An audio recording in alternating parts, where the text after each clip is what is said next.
그 아이는 몰랐습니다. 눈보라 속에서 주워온 그 짐승이 훗날 마을 전체의 운명을 바꾸게 될 줄은. 연수와 눈소리의 운명 어떻게 되었을까요?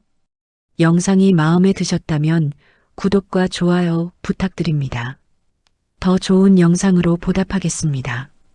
오늘도 수고한 당신, 별별야담 김선생과 편안한 밤, 편안한 영상 되시길 바라며 영상 지금 시작하겠습니다.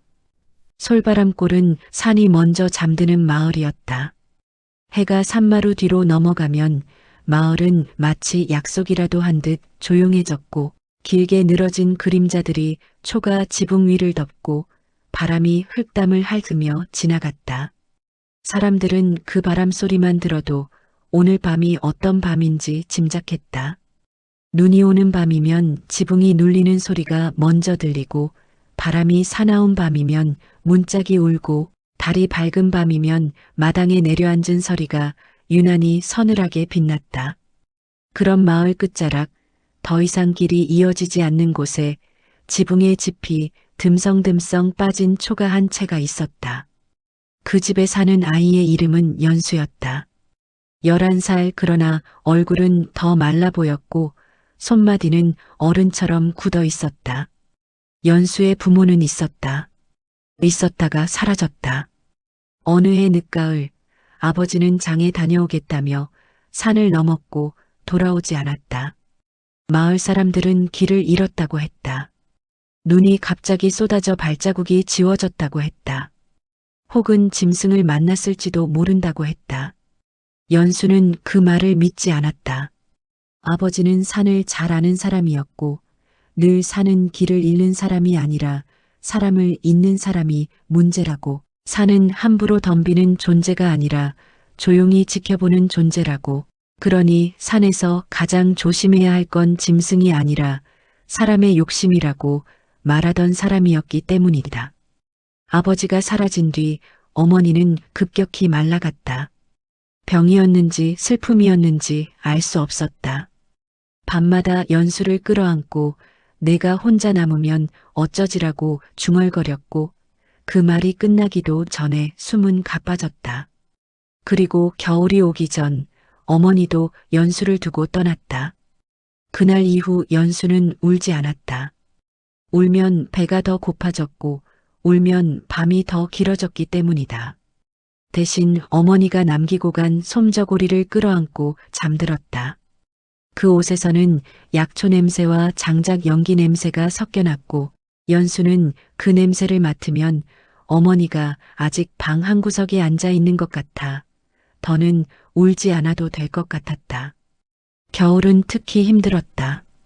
연수는 해가 뜨기 전 산에 올랐다.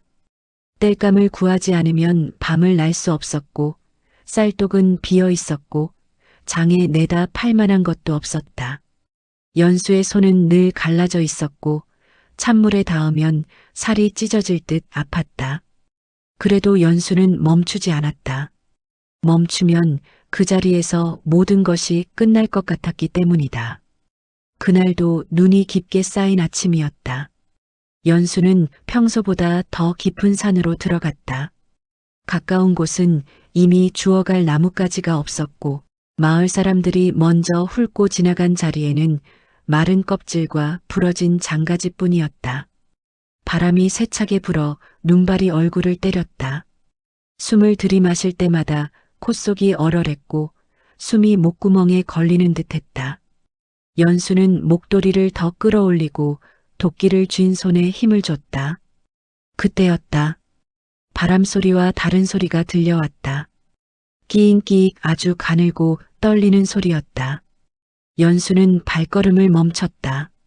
가끔 산에서는 바람이 나무를 긁어 그런 소리를 내기도 하지만 이건 바람의 소리가 아니었다. 살아있는 무언가의 소리였다. 연수는 눈을 좁히고 소리가 나는 쪽으로 조심스럽게 다가갔다. 눈 덮인 바위 아래에는 부서진 올무가 있었고 눈 위에는 핏자국이 남아 있었다. 누군가가 짐승을 잡으려고 설치해둔 올무였다. 연수는 순간 숨이 멎었다. 올무는 단순한 줄이 아니었다. 마을 사람들은 먹고 살기 위해 산짐승을 잡기도 했지만 올무는 늘 산을 환하게 한다고 어머니가 말했었다. 올무는 굶주림이 낳은 죄야라고. 연수는 바위 틈을 들여다보았다. 그 순간 연수의 가슴이 덜컥 내려앉았다. 작은 짐승 하나가 웅크린 채 떨고 있었다. 털은 눈과 지늘게 엉겨 있었고 다리 한쪽에는 피가 말라붙어 있었다. 눈은 유난히 깊었다. 울고 있는데도 소리는 거의 나오지 않는 눈. 연수는 그 눈을 보는 순간 알 수 없는 먹먹함에 가슴이 조여왔다. 저 눈은 자신이 매일 밤 어둠 속에서 마주하던 눈이었다. 혼자 남으면 어쩌지라고 어머니가 중얼거리던 밤의 눈, 아무도 오지 않는 문 밖을 바라보며 잠들던 연수의 눈, 아무도 안아주지 않는 세상에서 버티던 눈. 연수는 무릎을 꿇고 바위 틈으로 손을 뻗었다. 짐승은 도망치려다 힘이 빠져 다시 웅크렸다. 연수는 어머니가 쓰던 헝겊 보자기를 풀어 짐승을 감쌌다. 몸이 얼음장처럼 차가웠다. 연수는 순간 망설였다. 내가 이걸 데려가면 나도 더 힘들어질 텐데. 그런데도 연수는 품을 놓지 못했다. 놓는 순간 다시 혼자가 될 것 같았기 때문이다. 연수는 그 작은 몸을 품에 안고 눈보라를 헤치며 집으로 돌아왔다. 몇 번이나 미끄러졌고 넘어질 때마다 무릎이 눈 속에 박혀 차가웠지만 연수는 품을 꼭 끌어안았다. 집에 도착하자 연수는 불부터 지폈다. 장작이 타오르며 방 안에 온기가 돌자 연수는 손이 떨려도 물을 데웠다. 따뜻한 물에 헝겊을 적셔 짐승의 몸을 닦아주었다. 그제야 짐승의 모습이 드러났다. 가축 염소 새끼와 닮았지만 어딘가 달랐다. 귀가 둥글고 발이 유난히 크고 눈이 이상하게 고요했다. 연수는 마른 침을 삼키며 혼잣말을 했다. 이상하게 생겼네. 그래도 살아야지. 연수는 짐승에게 이름을 지어주었다. 눈 속에서 만났고 솔바람골에서 함께 숨쉬게 될 존재, 그래서 눈솔이었다. 눈솔은 며칠 동안 거의 먹지 못했다. 연수는 꽁꽁 언 계곡을 깨고 작은 물고기를 잡았고 들쥐가 다니는 길목을 찾아 밤새 기다리기도 했다. 손이 얼어 감각이 사라져도 연수는 눈솔에게 먼저 내주었다. 자신의 몫은 늘 마지막이었다. 눈솔이 먹을 때마다 연수의 속이 조금 채워지는 기분이 들었다. 기이한 일이었다. 실제로는 배가 고픈데 눈솔이 먹는 모습을 보면 마음이 배부른 것 같았다. 눈솔은 며칠이 지나자 기운을 차렸다. 밤이면 연수의 발치에 몸을 붙이고 잤다. 연수가 이불을 덮어주면 눈솔은 작게 숨을 쉬었다. 그 숨소리 하나만으로도 연수는 어둠을 덜 무서워했다. 연수는 오랜만에 말을 했다. 눈솔아, 나 오늘은 장작 좀 많이 주었다. 대답은 없었지만 눈솔은 고개를 살짝 들고 연수의 손등에 코를 대었다. 연수는 그 행동이 마치 잘했어라는 말처럼 느껴져 아무도 칭찬해주지 않는 세상에서 처음으로 자기가 누군가에게 인정받는 기분을 맛보았다. 가끔 도윤이라는 마을 아이가 연수를 찾아왔다. 도윤은 말수가 적고 눈이 빠른 아이였다. 연수처럼 집이 넉넉하지 않았고 그래서인지 연수의 처지를 이해하는 듯했다. 도윤은 처음 눈솔을 봤을 때 한참 서서 바라보다가 이거 염소 맞아? 라고 물었다. 연수는 대답했다. 염소 같지? 근데 그냥 염소는 아닌 것 같아. 도윤이 눈살을 찌푸리자 연수는 괜히 웃었다. 나도 알아. 그래도 우리 집은 이제 덜 조용해. 도윤은 말없이 고개를 끄덕였다.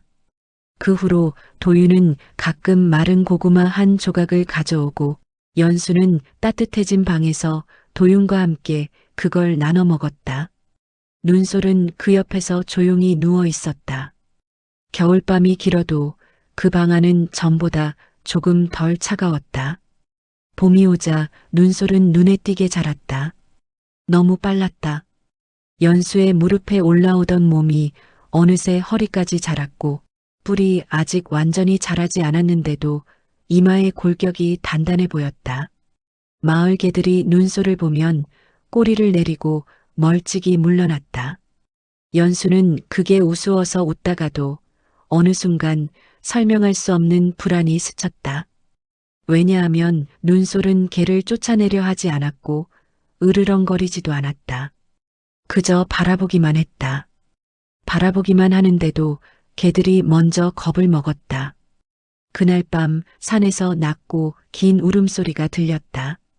마치 누군가 먼 곳에서 길게 한숨을 쉬는 것 같은 소리였다. 눈솔은 그 소리가 들리자 문 앞에 앉아 귀를 세웠다. 연수는 괜히 말을 걸지 못했다. 눈솔이 어둠을 바라보는 눈빛이 너무 단단했기 때문이다.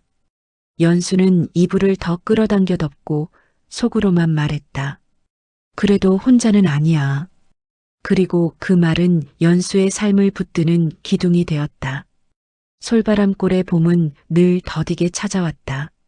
눈이 녹아도 땅은 쉽게 숨을 열어주지 않았고 낮에 녹은 길은 밤이면 다시 얼어붙었다. 사람들은 해가 길어지면 마음도 풀릴 거라 믿었지만 그의 봄의 공기는 오히려 더 조여왔다. 밤마다 산에서 들려오는 울음소리 때문이었다. 그것은 늑대의 울음도 여우의 소리도 아니었다. 낮게 깔리면서도 길게 이어지는 소리였고 듣고 있으면 가슴속 깊은 곳이 서서히 눌리는 듯했다. 처음 며칠은 바람 탓이라 넘겼다.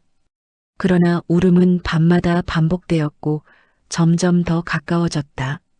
아이들은 잠결에 울음을 터뜨렸고 어른들은 자다가 일어나 문빗장을 다시 걸었다. 누군가가 예전에 이런 소리를 들은 적이 있다고 말했을 때 마을의 공기는 확연히 바뀌었다. 예전에는 호환이 있었고 예전에는 산이 사람을 잡아갔다는 이야기들이 다시 고개를 들었다. 그때부터 사람들은 이유를 찾기 시작했다. 그리고 그 이유는 언제나 가장 약한 곳으로 향했다. 부모 없는 아이 연수와 그 아이 곁에 있는 정체 모를 짐승이었다. 연수는 그런 시선을 애써 외면했다. 눈솔이 곁에 있기만 하면 괜찮았다. 눈솔의 숨소리가 방 안에 있으면 밤이 덜 길었기 때문이다. 그러나 연수 역시 알고 있었다. 눈솔이 예전과 같지 않다는 것을. 봄이 깊어질수록 눈솔은 눈에 띄게 자랐다. 너무 빠르게 자랐다. 연수의 무릎에 웅크리던 몸은 어느새 허리께까지 닿았고 발은 유난히 컸다. 발자국은 깊고 넓었다. 무엇보다 눈빛이 달라졌다. 처음에는 겁에 질려 흔들리던 눈이었지만 어느 순간부터는 흔들리지 않았다.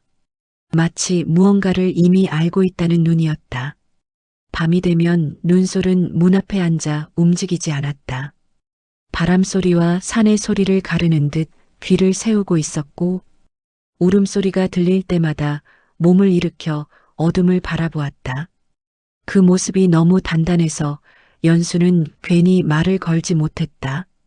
도윤이라는 마을 아이는 눈솔을 볼 때마다 얼굴이 굳었다. 어느 날 도윤은 연수를 불러 세워 눈솔의 귀 뒤쪽을 가리키며 낮은 목소리로 말했다. 저 반점이 보이느냐고. 연수는 고개를 끄덕였다. 도윤은 할머니에게 들은 이야기를 꺼냈다. 산에서 오래 산 것들은 눈을 두 개로 가진다고 하나는 앞을 보고 하나는 뒤를 본다고.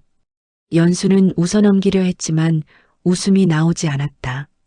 그 말은 이상하게도 어머니가 밤마다 중얼거리던 말과 겹쳤기 때문이다. 산이 뒤척이면 조심해야 한다는 말. 그 말은 이제 소문처럼 공기처럼 마을에 퍼지고 있었다. 그런데 공포는 소리만으로 커지지 않는다. 공포는 반드시 사건을 먹고 자란다. 며칠 뒤 사건이 터졌다. 마을 아래에서 염소 한 마리가 죽은 채 발견되었다. 목덜미가 뜯겨 있었고 핏자국이 길게 이어졌다. 사람들은 한동안 말이 없었다. 말이 없다는 건 두려움이 진짜라는 뜻이었다. 다음 날에는 닭장이 털렸다. 닭장 문이 뜯겨나가 있었고 깃털이 마당에 흩어져 있었다. 그 다음에는 돼지우리 문이 부서졌다. 돼지는 살았지만 겁에 질려 떨고 있었고 땅에는 깊은 발자국이 남아 있었다. 사람들은 더 이상 늑대 이야기를 하지 않았다. 대신 이름을 붙였다. 연순의 집 그 짐승. 그 말이 퍼지자 시선은 노골적으로 변했다. 장터에서 연수를 보면 사람들이 말을 멈췄고 우물가에서는 물동이를 들고 자리를 옮겼다. 연수는 그 시선들을 모른 척했지만 모른 척이 오래가면 마음이 먼저 갈라진다. 어느 날 밤에는 집 앞에 돌이 날아왔다. 퍽 소리와 함께 문짝이 울렸다. 연수는 잠에서 벌떡 일어나 문을 열었고 눈 위에 굴러온 돌을 주었다. 돌은 차가웠고 차가움이 손바닥에서 팔목까지 올라왔다. 연수는 그 돌을 한참 들고 서 있었다. 던진 사람은 이미 어둠 속으로 사라졌지만 그 돌은 마치 너는 여기서 살 자격이 없다는 말처럼 손에 남았다. 그날 이후로 연수는 장작을 더 깊은 산에서 주워왔다. 사람들이 덜 다니는 길로, 시선이 닿지 않는 곳으로. 그런데 그럴수록 눈솔은 더 조용해졌다. 낮에는 방 한구석에서 숨을 고르고 밤이면 문 앞에 앉아 산을 바라봤다. 연수는 어느 순간 눈솔이 사람의 발소리와 사냥개의 소리를 구분한다는 걸 알게 되었다. 누군가 멀리서 걸어오면 눈솔의 귀가 먼저 움직였고 사냥개가 지나가면 눈솔의 목덜미가 아주 미세하게 굳었다. 연수는 그 미세한 변화가 무서웠다. 눈솔이 무서운 게 아니라 눈솔이 이미 알고 있는 것이 무서웠다. 마치 산이 곧 움직일 걸 알고 있는 존재처럼 보였기 때문이다. 그 무렵 포수 출신의 최 씨가 움직이기 시작했다. 최 씨는 마을에서 가장 오래 산 사람이었고 술만 마시면 옛날 호환 이야기, 산짐승 이야기, 그리고 돈 되는 가죽 이야기로 사람들을 잡아 끌었다. 그는 대놓고 연수를 괴롭히지 않았다. 대신 말을 퍼뜨렸다. 저 집에서 묵직한 냄새가 난다. 그건 그냥 짐승 냄새가 아니다. 산에서 내려온 놈이다. 그리고 이런 말이 마지막으로 붙었다. 가죽이면 큰 돈이다. 공포는 사람을 도망치게 하지만 돈은 사람을 달려들게 한다. 공포가 돈과 만나면 마을은 더 위험해진다. 최 씨는 연수의 집 근처를 서성거렸다. 겉으로는 산책하는 척했지만 그의 발길은 늘 같은 곳에서 멈췄다. 눈소리 드나드는 길, 마당의 발자국, 창문 틈. 연수는 창문 틈으로 그 눈빛을 보았다. 그 눈빛은 짐승을 보는 눈이 아니었다. 가죽의 두께를 재는 눈이었다. 연수는 그때 처음으로 깨달았다. 마을 사람들의 두려움은 눈솔 때문이 아니라 사람들 마음속 욕심 때문이라는 것을. 그러던 어느 밤 연수는 잠에서 깼다. 눈솔이 없었다. 문이 살짝 열려 있었고 마당에는 깊은 발자국이 이어져 있었다. 연수는 겉옷도 제대로 걸치지 못한 채 밖으로 나갔다. 바람이 얼굴을 때렸고 안개가 낮게 깔려 있었다. 연수는 발자국을 따라 산자락으로 올라갔다. 발자국은 깊고 무거웠다. 연수는 숨을 삼키며 더 깊이 들어갔다. 그때였다. 바람이 멎었다. 나뭇잎 소리도 개울 소리도 멎었다. 산이 숨을 죽였다. 연수는 나무 뒤에 몸을 숨겼다. 그리고 보았다. 눈솔 앞에 눈솔보다 훨씬 크고 오래된 형체가 서 있었다. 정확한 모습은 보이지 않았다. 그러나 존재감만으로도 숨이 막혔다. 그것은 단순히 큰 짐승이 아니었다. 오래된 산이 사람의 눈에 잠시 모습을 드러낸 것 같은 그런 형체였다. 눈솔은 그 앞에서 고개를 숙이고 있었다. 절을 하듯 약속을 지키듯 달빛이 잠시 구름 사이로 비쳤다.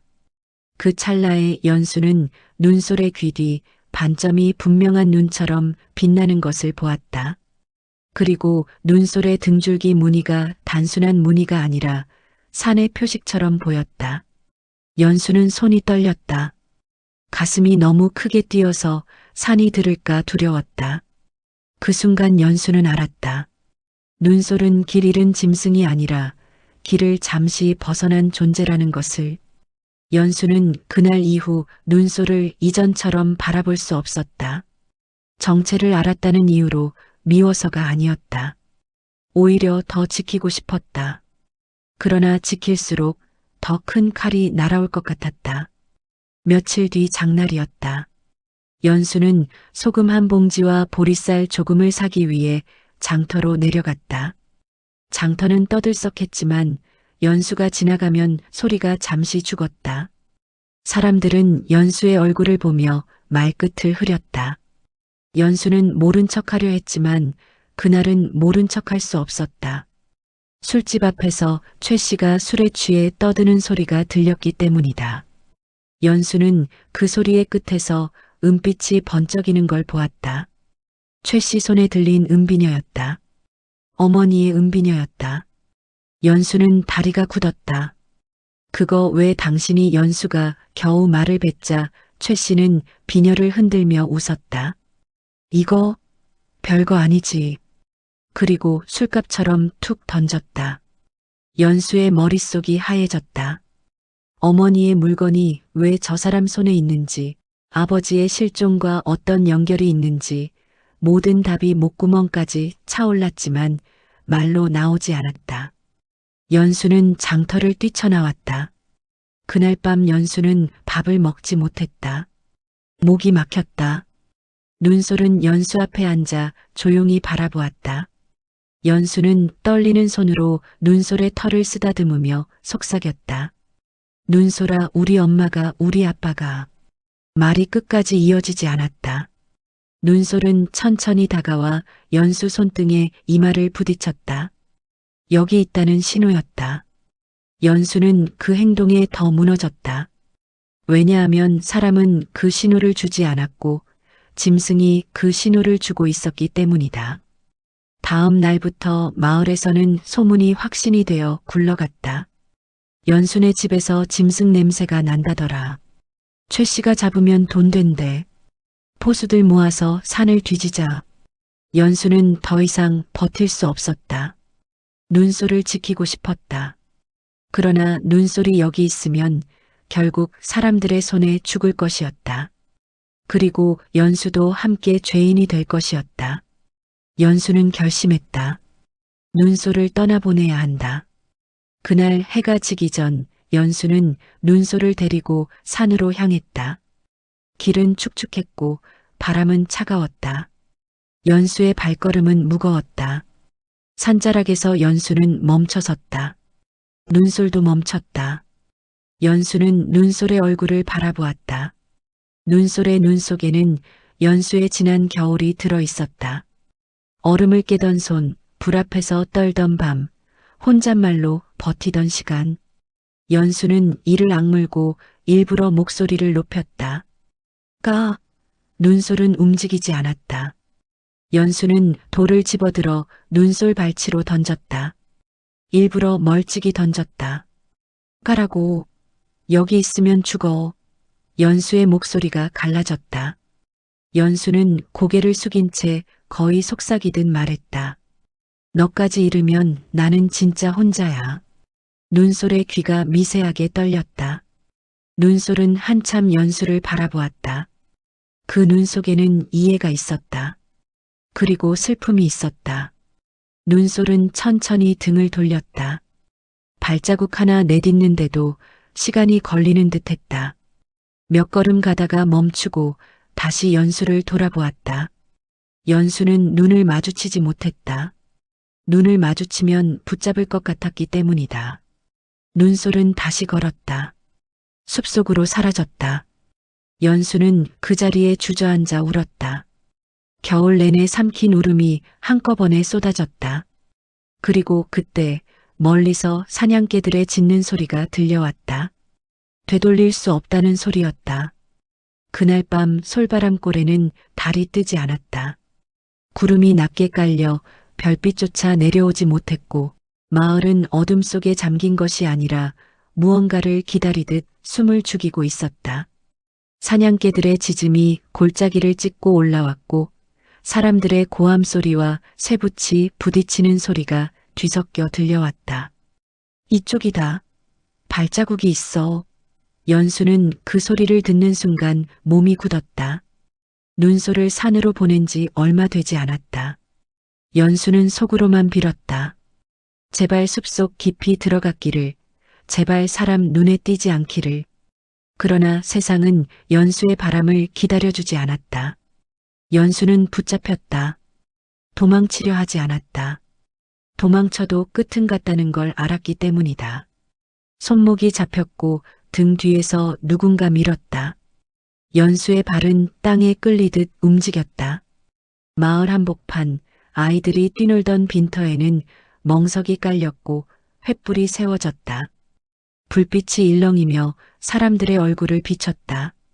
그 얼굴들에는 분노와 공포와 기대가 섞여 있었다.